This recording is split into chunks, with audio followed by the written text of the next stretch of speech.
Perhaps you've wondered if you can insert videos from the internet, specifically YouTube videos, into a Microsoft Word document? It turns out you can, as long as your computer or laptop is connected to the internet. Here, I'm using Microsoft Word 2019.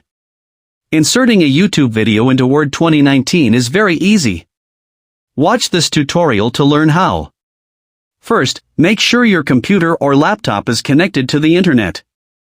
Then, go to the Insert menu and select Online Videos. You'll be prompted to enter the URL of the video you want to insert.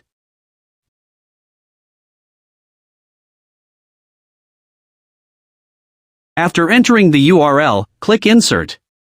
The video you inserted the URL for will appear in your Microsoft Word worksheet. You can adjust the width of the video to fit the page. To play it, press Ctrl and then click the video. The video will play.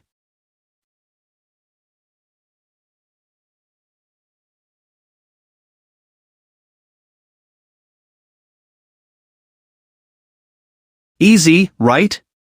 I hope this tutorial is helpful. See you in the next video.